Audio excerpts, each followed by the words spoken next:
It's raining again. To be honest with you, I'm terrified of rain. I never leave the house when it's storming outside. But to give myself some credit, I never used to be like this. I used to love watching the rain fall from outside the windows. But now I always have my curtains pulled tight across the edges of the windowsill. I wish I could show you what made me the way I am. Partly to warn you, partly to verify myself. But I can't. I can only write out my story like it's some sort of fantasy, as if it's just another bizarre story on the internet that deserves to be forgotten in a week. If you see it like that, then that's fine. But I won't forget. I'll never forget. In 2012, I was a 21-year-old college student. I was absolutely madly in love with nature and all things wild. I had spent my childhood roaming up and down tree lines, fantasizing about mythical creatures and fantastic monsters. Now there I was in 2012 as an adult, studying forestry with dreams of defending those tree lines, and fantasies I held so dear. I was absolutely ecstatic when my professor announced an opportunity for some extra credit. He suggested that we spend a few days of our upcoming break walking along some trails and paths to remind ourselves why we were doing what we were doing. As an avid hiker, I knew of a hiking trail a few hours over from our town that offered plenty of room to walk with very little crowding. The only ones who really walked more than a few minutes down the trail were the park rangers, and the chances of seeing one of them on the ever-winding and expanding trails of the forest seemed small. "Hey, Lily, want to take a trip down to the preserve with me?" I asked, as the bell finished tolling, signaling the end of the school day. The girl next to me, Lily, was a quiet and sweet girl. She had long brunette hair that stretched just past her shoulders and gentle green eyes. She was the type of person who people admired from afar, beautiful but silent. A passing joke or compliment would make her smile, but she'd very rarely comment back. To most, that'd make them move on to the next person. To me, that made me want to be closer to her. We'd been friends for a while at this point. Whether or not any sort of romantic intent was had between us, I couldn't say. We just knew we connected on some sort of level. "Yeah, of course, just tell me when." She looked into my eyes with a soft smile on her face. I smiled back at her. I hoped this trip would turn out well. A few days passed.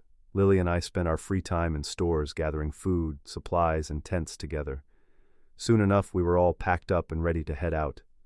We took my small car with our bags tied down on the roof and took the highway a few hours east. By the time we got there, it was mid-afternoon.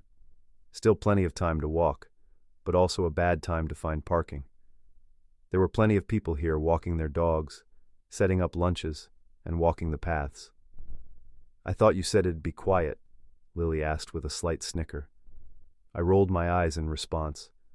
"I'm sure these kids aren't planning on hiking a few days in. It'll get quiet, I promise." I spun around and began taking our large packs off of the roof of the vehicle. For as big as they were surprisingly easy to carry. Lily slipped the straps over her shoulders and waited for me to start heading towards the park. As we approached the trail's entrance, we saw a ranger loosely standing guard. "Are you guys heading in?" he asked. There was no hostility or caution in his tone. He was just merely asking a simple question. "Yeah, that's all right, right?" I questioned the fit, middle-aged man. "Of course, just let me know your names and take my card. If you need anything, call down to the station. There's a couple ranger shacks deeper in.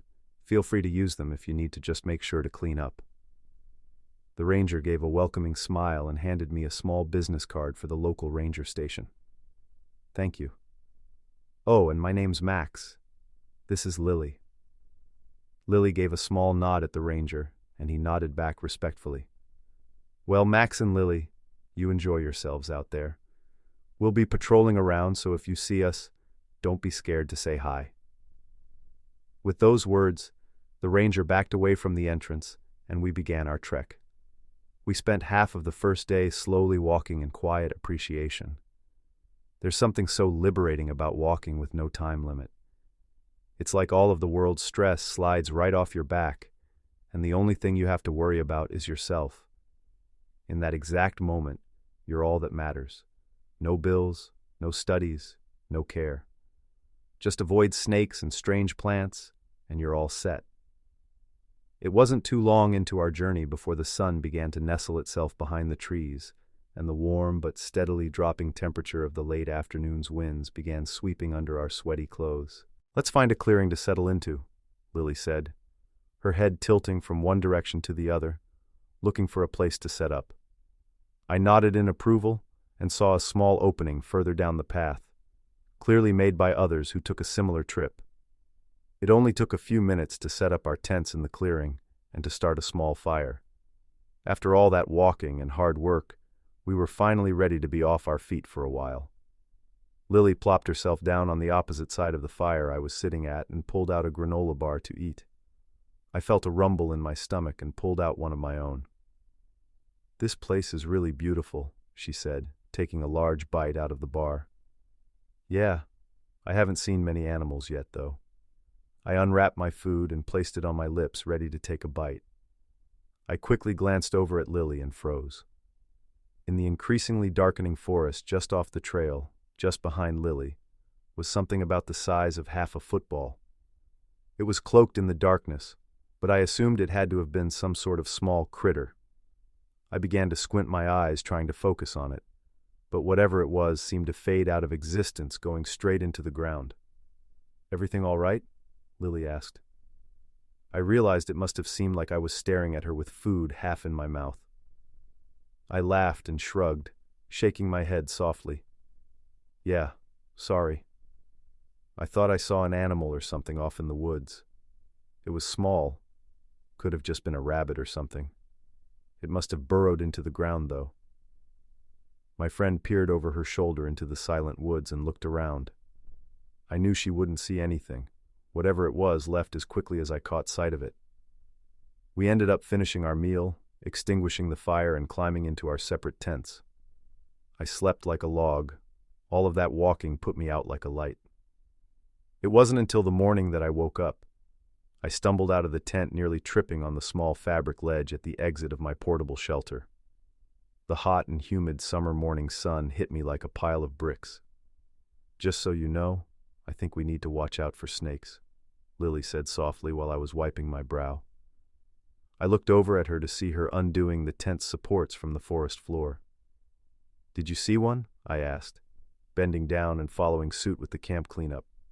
"I think so. I heard something rubbing on the bottom of my tent last night." I opened my eyes and the indents on my walls looked like a pretty thick snake trying to wiggle its way in. She didn't seem bothered by the potential late-night visitor, so I kept her warning in my mind, but continued on. As our journey went on, we realized that every step we took there was another blotch in the sky. Somehow a storm was brewing overhead that none of the forecasts we had watched warned us of. How much longer until it rains? Lily was interrupted by a large thunderclap nearby in the clouds. I felt the earth tremor below us before a few raindrops began falling from the dimly lit sky. "Thanks, Lily," I said, arching my head towards her direction. She scoffed and I laughed. The rain was little more than a small drizzle at that moment, but it was clear it was going to get worse. "Let's hurry and find a place to set up." I watched as she began to increase her pace, slowly moving from a walk into a jog, heading deeper down the trail. I followed suit right next to her. For a while it seemed like we weren't going to find a clearing anytime soon. We were already on the verge of being considered undoubtedly drenched, and to our luck. At that exact moment of thought, another strong explosion of thunder erupted from above. This time the floodgates were opened. Rain began to fall with a purpose, and with enough force to erupt on impact, splashing everything nearby with the drop's watery contents. "Hey, right over there!" I heard Lily yell out, just barely audible through the thunderous rain. She was running off of the main path down a small side trail nearby. I looked at where she was heading and saw a small cabin. I ran off the path with her.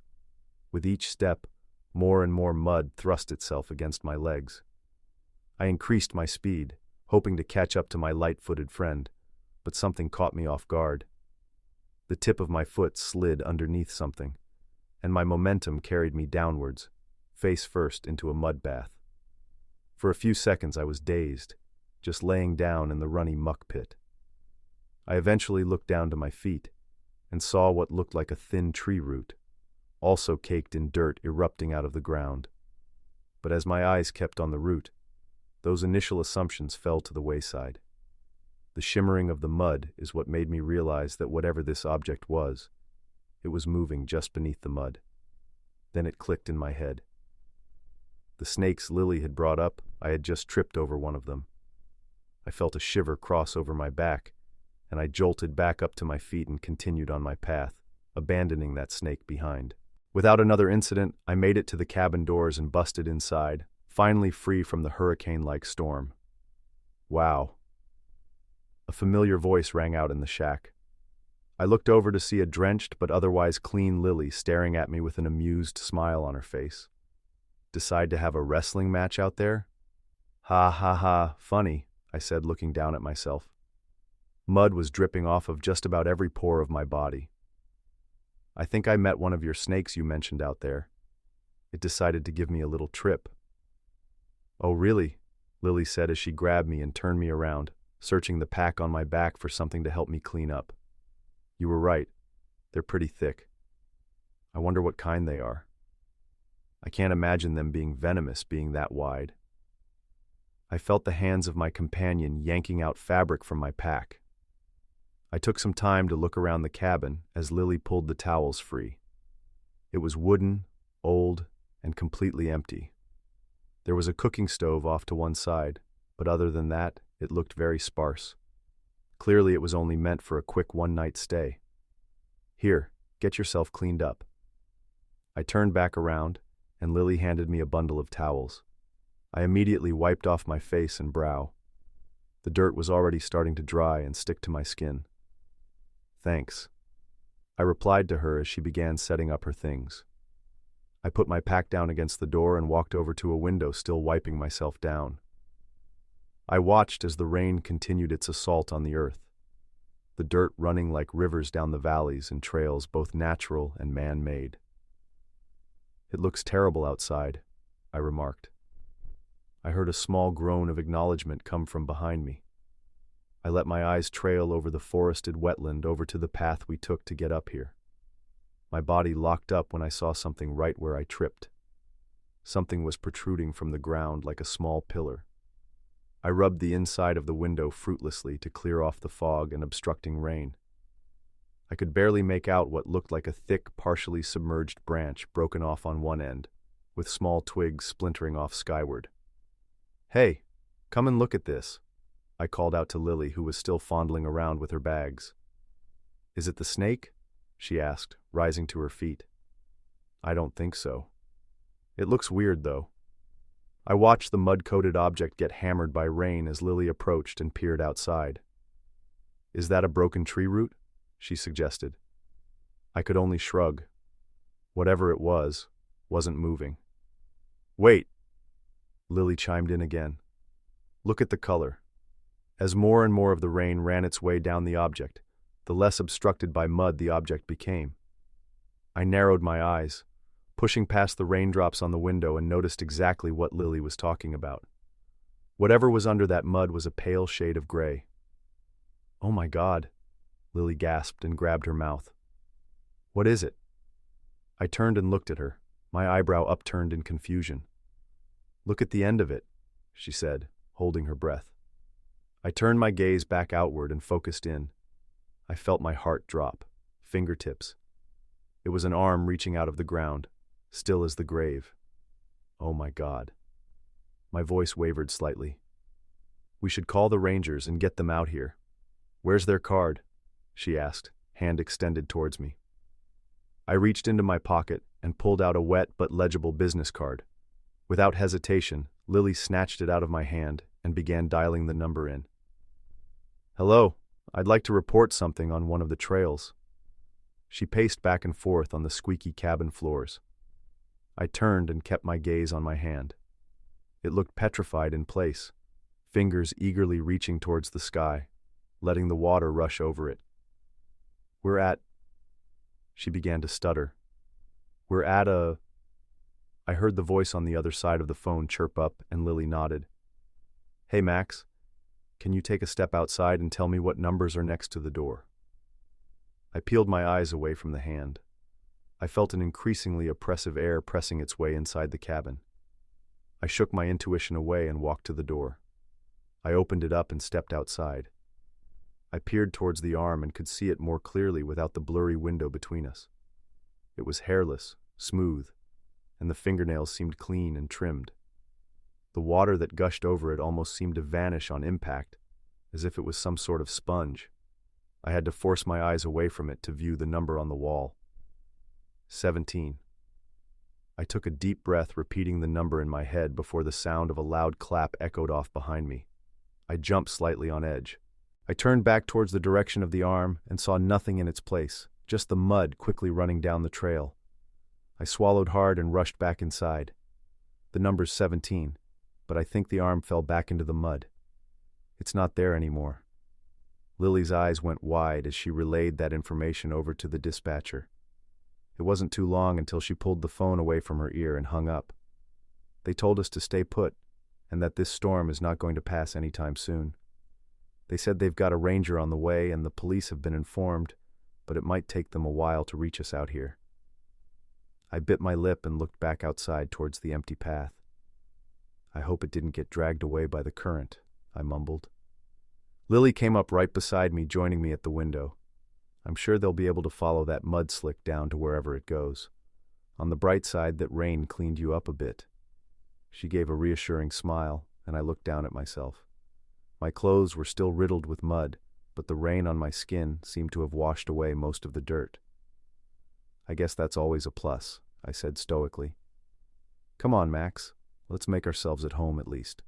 I'll just lock the door in case, well, you know." Her voice trailed off. "In case there's a killer out there?" I mumbled at her as she walked over to the door and flipped the lock. She turned around and averted her eyes from my gaze, choosing instead to continue her mission of getting set up. After a few minutes of silence, we had our food laid out in front of us. We had agreed that once the ranger got here, our little expedition was over. We had seen more than enough in just the past 2 days than we could have in a lifetime. "Let's eat and try to get some sleep," I said, chowing down on some extra rations. Lily nodded and joined in on the feast. With full stomachs, we set up for bed. I noticed my friend kept looking out towards the darkened windows. I could feel tension in the air. "Everything all right?" I asked. Lily shook her head dismissively. "I just feel weird, like I'm being watched. I'm sure it's nothing but just to be safe." She ripped off her pillowcase, then mine, before walking over to the windows and draping them over the glass as makeshift curtains. "I just don't want anything looking in at us while we sleep." "I don't blame you." I made my way to my bedroll and caseless pillow before lying down, trying to get comfortable. Lily did the same. It was a few hours into the night before I heard Lily's hushed voice. "Max. Max, wake up. Do you hear that?" I opened my eyes less groggy than I expected, and met Lily's gaze. She was staring at the wooden door of the cabin.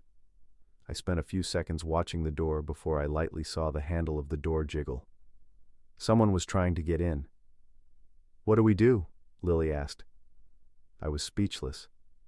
"Maybe it's the—" Our whispered conversation was interrupted by a loud knocking coming from the other side of the wooden door.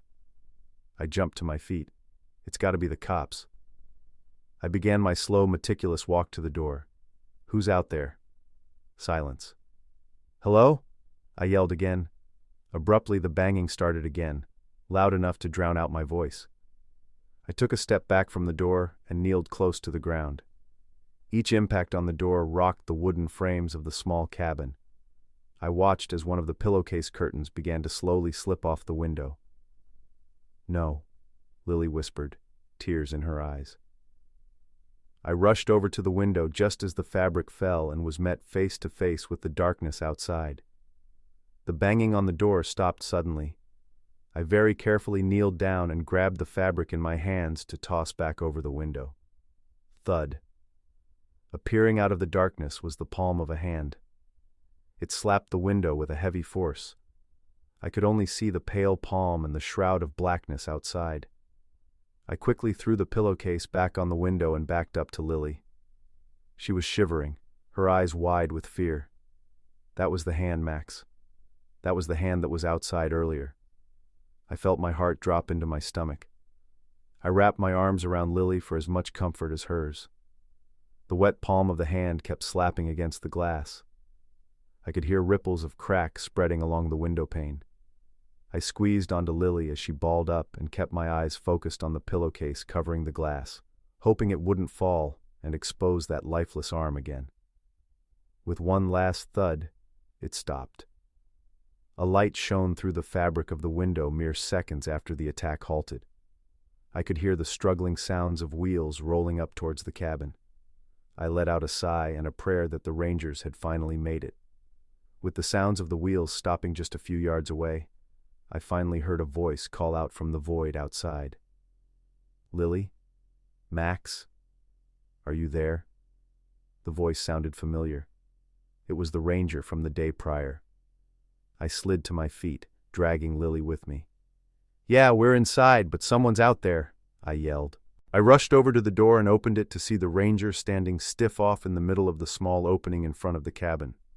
He was facing us, but the light from his rover coupled with his hat covered his body in intense shadows. His body seemed rigid. "Come out of that box and we'll get you home," the Ranger said. His voice seemed different this time, disjointed from his body. I stayed quiet. Something was very wrong here. "Step out of there now." The voice grumbled, unrecognizable from earlier. "Are you all right?" I called out a little more than a whisper. "Of course I am. Can't you see my smile?" The Ranger tilted his neck backwards. His hat slipped from his skull, which allowed the light from behind him to illuminate his face. His eyes were wide and full of both pain and fear. His lips were quivering in shock. I backed up more into the doorway and watched as two impossibly long fingers trailed their way from behind the Ranger's head and made their way across his cheeks to his mouth. They slid inside with little resistance and began pulling his lips outward in a mockingly gruesome smile. Then they kept prying. I watched as his lips strained with the force of the fingers inside of his mouth. His lips became white with the stress placed against them before a shower of red erupted from his mouth, parting the centers of his lips like sliced meat. "I'm so perfectly happy." A voice called out from just behind the Ranger, its voice thick and unnatural. I looked for the source and froze. There, right next to the Ranger's feet, was a half-submerged human face dug deeply into the mud. Its black, cold eyes shone from some unknown source. Whatever this was a monster of the strictest definition. Its gaze was so vastly separated from humanity that there was no common ground between us. As I locked eyes with this thing, human in shape and deviled in eyes, I saw the Ranger fall into the mud. Just behind his head was a long, spider-like arm stretching out of the ground, seemingly changing its size and shape, as if it only faintly followed the laws of this reality. The Ranger's body twitched and spasmed on the ground as more and more lifeless hands began to slither out from the mud, wrapping their hands around his body. I was so thirsty, but now I'm so very hungry. The submerged head called out unblinkingly towards me. Without another warning, the Ranger's body was ripped under the earth and devoured by the mud, the ground where he was shifted and bubbled over like a small eruption. The creature's eyes stared at me with a deadening gaze. It was observing me. I let out a small chirp from my mouth. Without changing expression, the head effortlessly started gliding through the earth towards the cabin, fingers and arms popping out from the earth around it like fins from a shark. I had stored enough courage to slam the door shut and lock it before running back over to Lily, who saw the whole thing. "What is that?" she asked, her voice trembling. I shook my head and slumped down next to her. "I don't know." We sat in silence until the sounds of scratching came from below the floorboards, hundreds of fingers tearing away flesh to the bone trying to burrow their way upwards. All we could do was sit in the corner furthest away from the windows and pray they didn't get to us. That night, we watched as the floors pulsated upwards and downwards, as the foundation began to crumble. Those arms were going to drag us in our wooden coffin downwards into the earth. I didn't know what to do. I sat there as the floor cracked open, and mud crept up through the seams of the boards like blood flowing from a vein. I sat waiting to die. But Lily had other plans. She grabbed my hand and yanked me up my feet. She stared at the door for a split second before sprinting off with me in tow. She busted open the door and ran towards the ranger's vehicle. Luckily for us, the ranger never shut it off before the earth took him down. We both hopped on its seat and zipped off the path back from where we came. I hazarded a glance back towards the cabin to see it crumbling into the ground, but there was something else there. Still half submerged on the path mere yards away from us was that unblinking head. Its black eyes shone dead set and emotionless on our escape. We kept driving and driving for God knows how long, until we hit some other rangers who were on a scouting mission up to us and their missing comrade. We told them everything we could, but the looks of disbelief said enough to us. We were labeled as emotionally distressed and unreliable witnesses. The powers that be listed the disappearance of the ranger and the cabin as accidental by case of mudslide. Now every time it rains, I wonder if somewhere out in the woods, a single head peers out on the trails waiting for someone to pass by. A million hands waiting just below the surface to drag them down into the earth. If these stories creeped you out, make sure to smash that like button and hit subscribe for more spine-tingling content. Stay safe out there. Thanks for watching, and I'll see you in the next story.